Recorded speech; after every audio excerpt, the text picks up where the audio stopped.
Hi guys, welcome back. If you've made it this far, congratulations. You're doing a fantastic job. You've been working hard with me for a little while now, and I appreciate that. If this is the first video in the series you've watched so far, welcome. My name is Adam Heat. I'm with the Navari Family Center for Digital Scholarship at the University of Notre Dame, and we're just going through using Villa Rotunda, Palladian building, as an opportunity to practice some of SketchUp's large tool set. What we're going to do in this little snippet is we're going to make some more adjustments to the porches, and we're going to set ourselves up for some success with the staircases, which isn't too bad. And then we're going to lay in some of these moldings here on these sides and up at the top of the building. So if you stick with me, we'll get through that stuff. And let's go ahead and start on the porches. Porches, if we look at them, we need to do a couple of things. They are not just a solid mass of a foot that comes out, but they're two side walls and then a section for the base. So what we're going to do is let's go into this porch component, which is what it is, and let's go ahead and hide all of these columns. Now, they're not gone, we're just going to hide them, and we know we can do that if we do from the left to the right, we'll select everything in the marquee, but we also know if we go from the right to the left, we'll only, well, I take that back. If we go from the right to the left, we'll grab everything that the marquee touches. But we only want the things that are 100% inside of that marquee. So we can do that by being very careful to only select the columns, which means we might accidentally get that. Oh, see, we can actually, we got that one as well. So let's go ahead and look to the side and only grab the corner of those columns with the right to the left marquee. We'll right click and we'll say hide. So that gives us the opportunity to see what's going on here at the bottom. Now I'm going to divide this out by putting a line straight down from each one of those sides. And now I'm just going to pull out this side first to see if I can get a sense of how far I want to go. And let's see if we try that and then double click on this other one. If that looks right, and it does, I'm pretty happy with that. What we need to do now is if we hit edit, unhide last, we can see we need to pull this base out to the point where it's at least flat with the front of those columns. So we'll pull that out, which I'm pretty okay with. I like what's happening there. So we're good to go with that. And that's going to set us up so that we can draw these staircases. Maybe not right now, but in a bit. So we'll draw those staircases in a bit. The first thing we're going to deal with is this molding. So I want the molding that will zip around the top of the building, and I also want a molding that's going to zip around the sides of the building, but also up onto my porches. And to outline where I want that to be, I'm going to make sure I'm not inside of that porch component anymore. I'm just going to kind of click outside of the box out in the ether. And I'm going to draw a line out, okay? It's a little high. It feels like I want that molding, the common area of that molding is just to that curve. So I'm going to drop my porches just a little bit for now. And I want my porches to go from there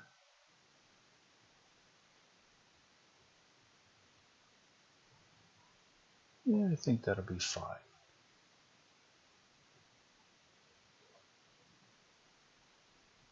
Yeah, that'll be about the right size. Now, what I want to do is I want to trace the shape of my molding. But when I look at this, I can't really trace it here on the side because it's hard to get the proportions right. I don't know where the curves are. I might make this too tall or too wide. But what I do know is that I can see clear lines where that molding switches from one direction to the other, where it joins at a 45-degree angle. See, I can clearly see the profile of the molding there at that 45-degree angle. I can clearly see where that molding joins here. So what I'm going to do is I'm going to go ahead and draw little, well, I call them flags.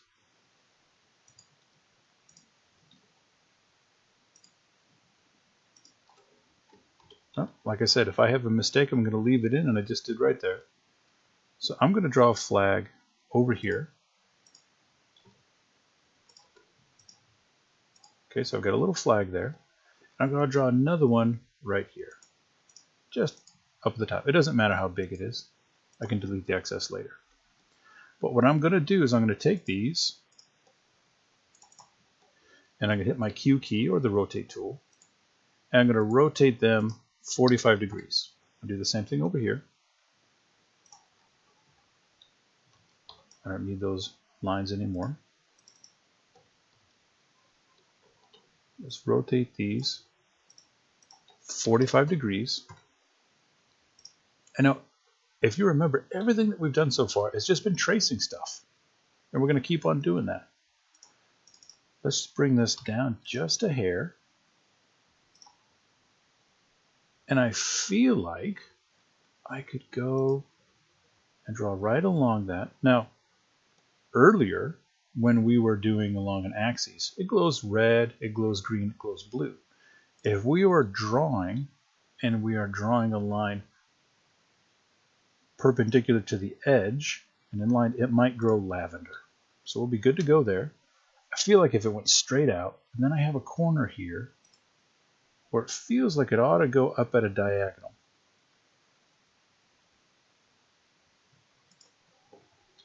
Kind of feels good to me. Let's go up. Now, if I erase all of these other things I don't need, that feels like the way the molding is going to behave all the way around the building. And we'll check that in a second. Now let's take a look at this guy. Now I know I have a curve here. Everything else I'm going to bash out with rectangles. So let's say we have and we're going to simplify some of this too, so don't worry. Let's say we have a rectangle like that.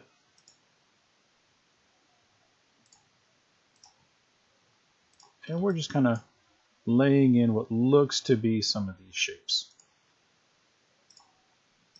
And I will reiterate once again, everything that we're doing here is to learn the tool set of SketchUp. It is not to make an exact builder's model of this structure. So we need to forgive ourselves a certain amount of arbitration. I'll use my curve tool here.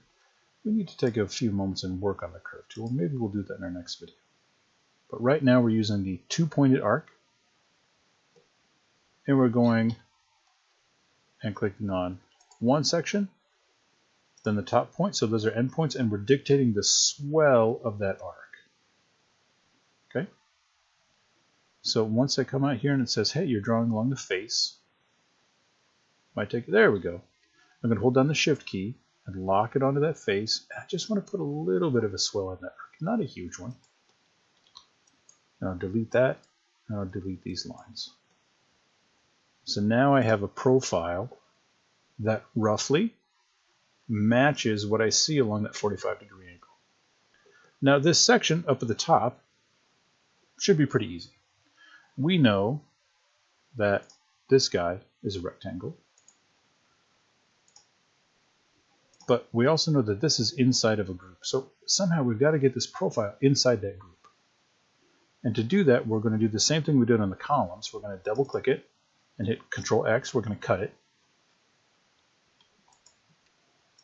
Now let's go into this group, say Edit Group, and go Edit, Paste in Place. And now the same thing we did on all of our Follow Me tool, which we did down the column, we can double click the path, click the Follow Me tool, and then click the profile. And it'll zip that profile all around the path. And if we take a quick look before we do anything else, because that's a pretty close match, and certainly close enough for what we're learning today. Now, this section is going to take us a little bit more work. What we need to do is make a path that goes around the corner of the building and then follows the edge of the porch and then goes back around the building again. So let's go ahead and do our best to make that. What we're going to do is we're going to pull this up. So let's say we're just going to copy Oh, let's copy the base of that. We're going to do some tracing, if you'll stick with me. So now we're not inside any group. We're outside in just the outside of this model. We're going to go ahead and trace the roof line of each one of these porches. Excellent.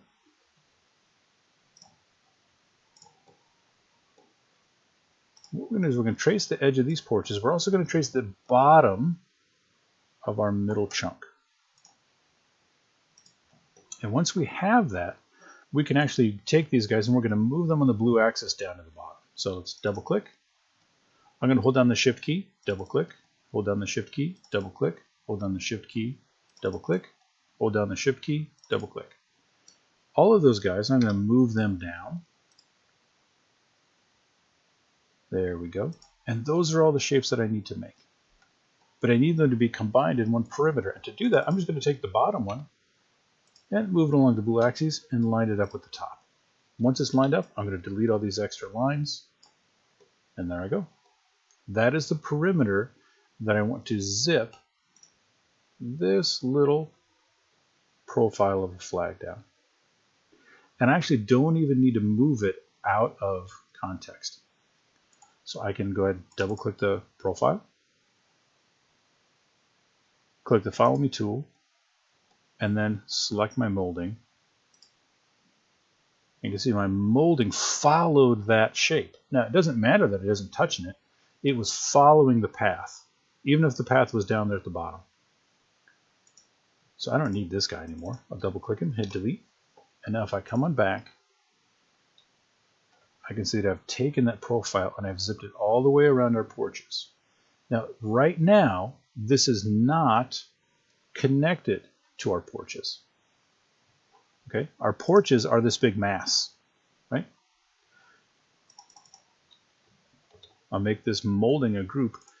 And what I did is I made this shape. And we can use that if we want to use it, or we could delete it later on if we decide we don't like it, or we can redo it. But right now I'm going to leave that into context. So I have the profile along the top, profile along the bottom. And we can see our porches are a little big. So let's just go back into our porch component and let's just pull that down so that it matches up with the top of the profile. And now we're really starting to get somewhere. So we're going to keep on working. Next stage we're going to do is we're going to go ahead and make these staircases. So we'll make the staircases. That's going to be an array where we reuse some geometry. That'll bring us into using something called the solid tools as well. We're going to go ahead and make these components in another video, but when we make these guys in the porch video, let's also put in this pass-through. I think we can do that at the same time. So if you come back in a few moments, we'll get cracking on those.